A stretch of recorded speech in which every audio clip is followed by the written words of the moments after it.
Pottoplates நேயர்களுக்கு வணக்கம். இன்னைக்கு நம்மளோட சேனல்ல ஒரு சிம்பிளான லஞ்ச் மெனு தான் பார்க்க போறோம்.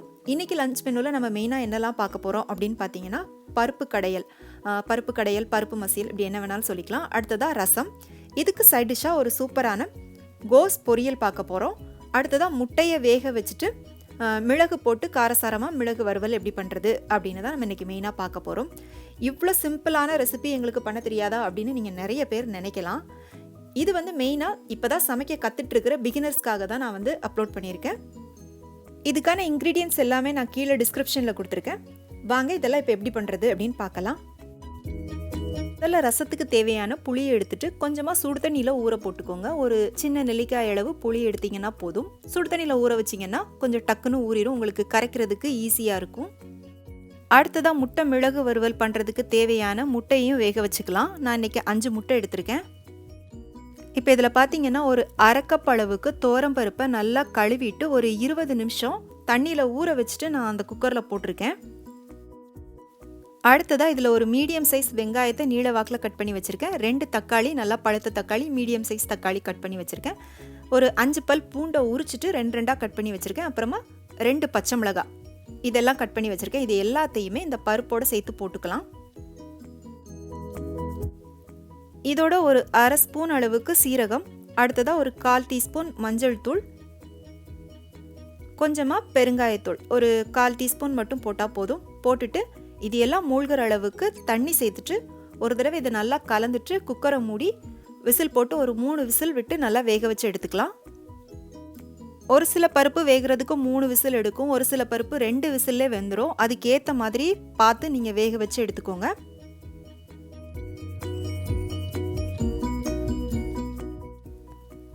இப்போ பருப்பு நல்லா வெந்துருச்சு. இந்த மாதிரி ஒரு கரண்டியை வச்சுட்டு லைட்டாக மசிச்சாலே போதும். இப்போ வந்து இதை கடைசியாக நம்ம தாளிச்சிக்கலாம்.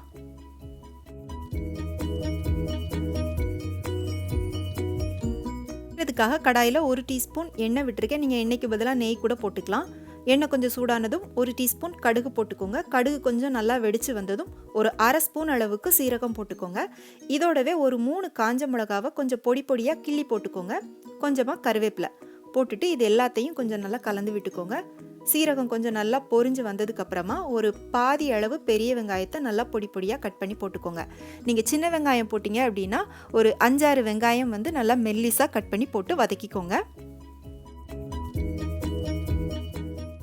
வெங்காயம் கொஞ்சம் நல்லா ப்ரௌன் கலராக வதங்கி வந்ததுக்கப்புறமா நம்ம வேக வச்ச பருப்போட இதை சேர்த்துட்டு நல்லா கலந்து விட்டுக்கோங்க.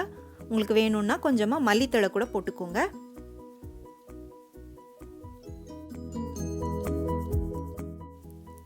கலந்துட்டு தேவையான அளவுக்கு உப்பையும் சேர்த்துட்டு கலந்துக்கோங்க. நான் உப்பு சேர்த்து அந்த வீடியோ மட்டும் மிஸ் ஆயிடுச்சு. இப்போ நம்மளுடைய பருப்பு கடையல் ரெடி ஆயிடுச்சு. அடுத்ததாக முட்டைகோஸ் பொரியல் எப்படி பண்ணுறது அப்படின்னு பார்க்கலாம். இதில் பார்த்தீங்கன்னா நான் ஒரு 400 கிராம் அளவு இருக்கிற மாதிரி முட்டைகோஸை நல்லா மெல்லிஸாக கட் பண்ணிவிட்டு குக்கரில் போட்டிருக்கேன். நான் இன்றைக்கி உங்களுக்கு குக்கரில் தான் வேக வச்சு காமிக்க போகிறேன். இதுக்கு மேலே ஒரு 2 டேபிள் ஸ்பூன் அளவுக்கு பாசிப்பருப்பு போட்டுக்கோங்க. இந்த மாதிரி மேலே போட்டு வேக வச்சிங்கன்னா பருப்பு வந்து குழையாமல் நல்லா முழுசாக வெந்து இருக்கும். இப்போ இந்த முட்டைக்கோஸ் மட்டும் கொஞ்சம் நல்லா மூழ்கிற அளவுக்கு தண்ணி சேர்த்துட்டு குக்கரை மூடி கரெக்டாக ஒரே ஒரு விசில் மட்டும் விட்டுக்கோங்க.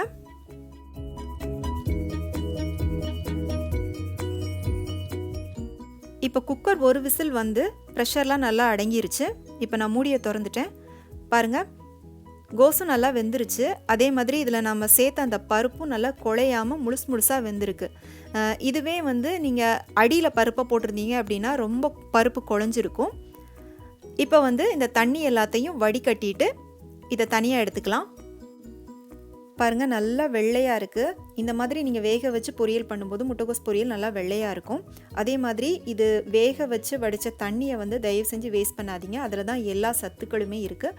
அதனால் அதோட கொஞ்சமாக உப்பும் மிளகு மட்டும் போட்டு குடிச்சிங்கனாலே ரொம்ப டேஸ்ட்டாக இருக்கும். இல்லை ஏதாவது சூப் பண்ணுறீங்கன்னா அது கூட சேர்த்துக்கலாம். இப்போ வந்து இதை தாளிச்சிக்கலாம். கடாயில் நான் வந்து ஒரு 2 டீஸ்பூன் அளவுக்கு தேங்காய் எண்ணெய் ஊற்றியிருக்கேன். தேங்காய் எண்ணெயில் பண்ணும்போது ரொம்ப நல்லாயிருக்கும். எண்ணெய் சூடானதும் 1 டீஸ்பூன் கடுகும் 1 டீஸ்பூன் உளுந்தும் போட்டிருக்கேன். இதோடவே ஒரு அரை ஸ்பூன் மட்டும் சீரகம் போட்டிருக்கேன். இப்போ உளுந்து கொஞ்சம் நல்லா பொன்னிறமாக வந்ததுக்கப்புறமா இதோட கொஞ்சமாக ஒரு 1 இன்ச் அளவுக்கு மட்டும் இஞ்சியை நல்லா பொடியாக கட் பண்ணி போட்டுக்கோங்க. இஞ்சி போட்டுட்டு ஒரு தடவை வதக்கி விட்டுக்கோங்க. இஞ்சி கொஞ்சம் வதங்கினதுக்கப்புறமா இதோட 2 பெரிய வெங்காயத்தை நல்லா மெல்லிசாக நீள வாக்கில் கட் பண்ணி போட்டு வதக்கிக்கோங்க.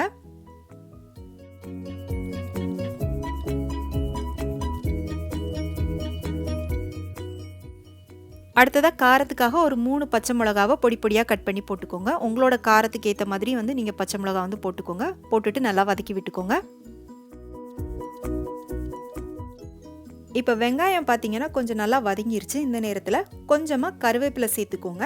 சேர்த்துட்டு ஒரு தடவை நல்லா கலந்து விட்டுக்கோங்க. வெங்காயம் வந்து ரொம்ப வேகணும் அப்படின்னு இல்லை, ஒரு 3/4 வாசி வதங்கி வந்ததுக்கப்புறமா இதில் நம்ம வேக வச்ச அந்த முட்டைகோஸை சேர்த்துட்டு நல்லா கலந்து விட்டுக்கோங்க. முட்டைகோஸ் வேக வைக்கும்போது நம்ம உப்பு சேர்க்கலை, அதனால் இப்போ வந்து இதுக்கு தேவையான அளவுக்கு உப்பு சேர்த்துட்டு திரும்பவும் இதை நல்லா கலந்து விட்டுக்கோங்க.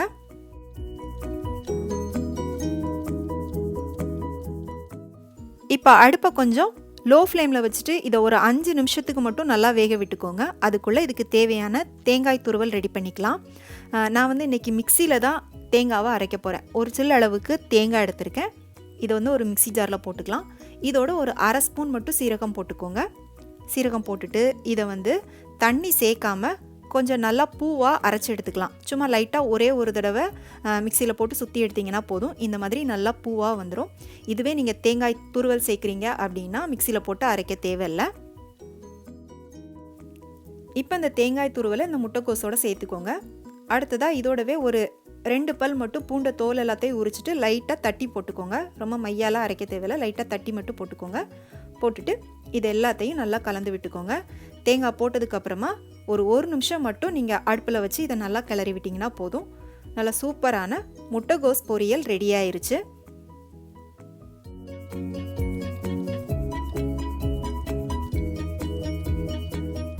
ரசம் பண்ணுறதுக்கு தேவையான மிளகு, சீரகம், பூண்டு இதெல்லாத்தையும் ஒரு மிக்சி ஜாரில் போட்டு அரைச்சி எடுத்துக்கலாம். நான் தேங்காய் அரைச்ச அதே மிக்சி ஜாரில் 1 ஸ்பூன் அளவுக்கு சீரகம் போட்டிருக்கேன்.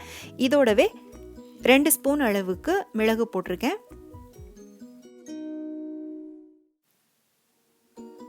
அடுத்ததாக ஒரு 1/2 ஸ்பூன் மட்டும் மல்லி விதை போட்டிருக்கேன். இதோடவே ஒரு 4 பல் பூண்டை தோல் எல்லாத்தையும் உரிச்சிட்டு சேர்த்துருக்கேன். இது கொஞ்சம் பெரிய பெரிய பல் பூண்டாக இருக்கிறதுனால 4 பல் சேர்த்துருக்கேன். சின்ன பல் பூண்டாக இருந்துச்சு அப்படின்னா ஒரு 6 பல் வரை நீங்கள் சேர்த்துக்கலாம். இப்போ இது எல்லாத்தையும் தண்ணி சேர்க்காமல் மிக்சியில் கொஞ்சம் கொரப்பாக அரைச்சி எடுத்துக்கோங்க. நீங்கள் வந்து சின்ன உரல் வச்சுருந்தீங்கன்னா அதில் கூட நீங்கள் பவுட்ரு பண்ணிவிட்டு எடுத்துக்கலாம். இப்போ பாருங்கள், இந்த மாதிரி கொஞ்சம் கொரப்பாக இருக்கிற மாதிரி அரைச்சி எடுத்தாச்சு. இதோடவே இதுக்கு தேவையான தக்காளியையும் நம்ம சேர்த்து போட்டு அரைச்சிக்கலாம்.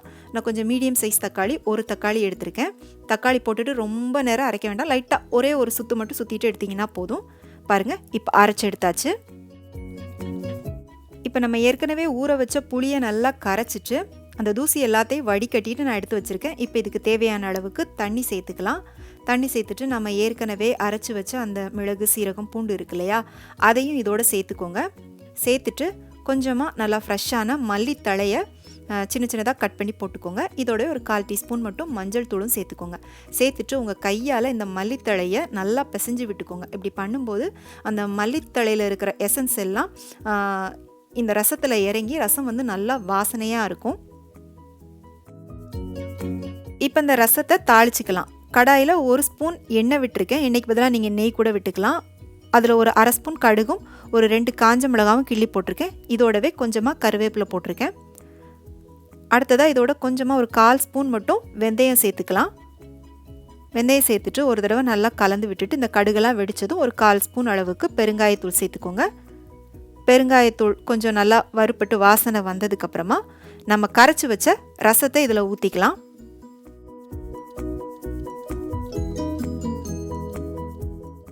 நம்ம பருப்பு கடையல் பண்ணுறதுக்காக பருப்பு வேக வச்சப்போ அதிலிருந்து ஒரு 2 டேபிள் ஸ்பூன் பருப்பு மட்டும் நான் தனியாக எடுத்து வச்சுருந்தேன். அதை வந்து இதோட சேர்த்துக்கலாம்.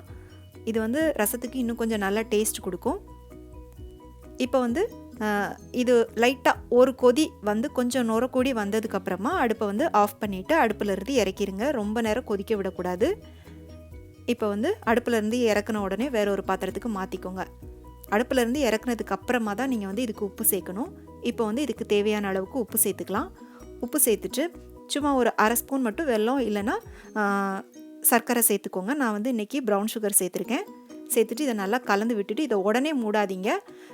கொஞ்சம் நேரம் ஆற விட்டுட்டு அதுக்கப்புறமா ரசத்தை மூடி வைங்க. ரசத்தை இறக்குன உடனே மூடி போட்டு மூடி வச்சாலும் அதுக்கு அடுத்த டேஸ்ட் வரும். அதனால் கொஞ்ச நேரம் ஆற விட்டுட்டு அதுக்கப்புறமா மூடி வச்சுக்கோங்க. பாருங்கள், எந்த ஸ்பெஷலான ரசப்பொடியும் சேர்க்காத சூப்பரான ரசம் ரெடி ஆயிடுச்சு. அடுத்ததான் முட்டை மிளகு வறுவல் எப்படி பண்ணுறதுன்னு பார்க்கலாம்.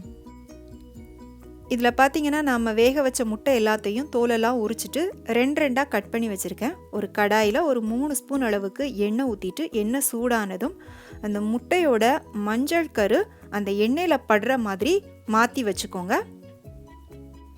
இது வந்து ரொம்ப ரொம்ப சிம்பிளான ஒரு ரெசிபி தான். இதுக்கு பர்டிகுலராக அளவு அப்படின்னு எதுவுமே கிடையாது.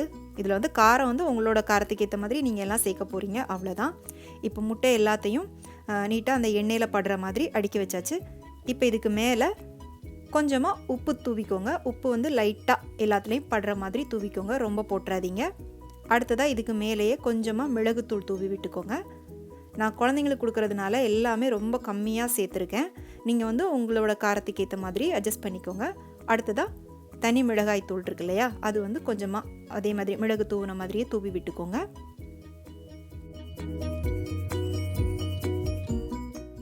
அதே மாதிரி சீரகத்தூளும் கொஞ்சமாக தூவி விட்டுக்கோங்க. சும்மா ஒரு 1/4 ஸ்பூன் மட்டும் போட்டிங்கன்னா போதும். மல்லித்தூள்லாம் தேவையில்லை. கரம் மசாலா தூள் வேணும்னா கொஞ்சமாக போட்டுக்கோங்க. இப்போ இது ஒரு அடிபாகம் ஒரு நிமிஷம் வெந்ததுக்கப்புறமா இது எல்லாத்தையும் திருப்பி போட்டுக்கோங்க.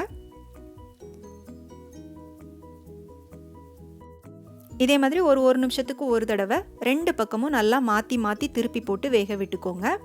அடுப்பை கொஞ்சம் நல்லா மீடியம் ஃப்ளேமில் வச்சுக்கோங்க. நல்லா பொன்னிறம் வர்றது வரை ஃப்ரை பண்ணிக்கோங்க. நிறைய பேர் நான்வெஜ் ரெசிபி மெனு போடுங்க அப்படின்னு சொல்லி கேட்குறீங்க. கண்டிப்பாக உங்களுக்காக நான் சீக்கிரமாக அப்லோட் பண்ணுறேன். அதே மாதிரி நம்மளோட சேனலில் நான் அப்லோட் பண்ணுற ரெசிப்பியை நீங்கள் செஞ்சு பார்க்குறீங்க அப்படின்னா அந்த ஃபோட்டோஸ் எடுத்து எனக்கு என்னோடய மெயில் ஐடிக்கு அனுப்புங்க. நான் என்னோடய மெயில் ஐடியை நான் கீழே டிஸ்கிரிப்ஷனில் கொடுக்குறேன் உங்களுக்கு. நான் அதை நம்மளோட கம்யூனிட்டி பேஜில் நான் ஷேர் பண்ணுறேன். நிறைய பேர் அனுப்பிட்டுருக்கீங்க, அதுக்காக உங்களுக்கு ரொம்ப தேங்க்ஸ்.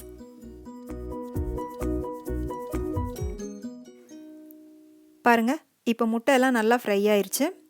இப்போ இதை எடுத்து தனியாக வச்சுக்கலாம். இப்போ நம்மளோட ரொம்ப சிம்பிளான லன்ச் மெனு ரெடி ஆயிடுச்சு. கண்டிப்பாக இந்த லன்ச் மெனு உங்கள் எல்லாருக்கும் ரொம்ப பிடிச்சிருக்குன்னு நம்புகிறேன். இதை உங்கள் வீட்டில் செஞ்சு பார்த்துட்டு எப்படி இருந்துச்சுன்னு உங்களுடைய கருத்துக்களை எனக்கு மறக்காமல் கீழே கமெண்ட் செக்ஷனில் சொல்லுங்கள். ப்ளீஸ் உங்கள் ஃப்ரெண்ட்ஸுக்கும் ஷேர் பண்ணுங்கள், லைக் பண்ணுங்கள், சேனலுக்கு சப்ஸ்கிரைப் பண்ணுங்கள்.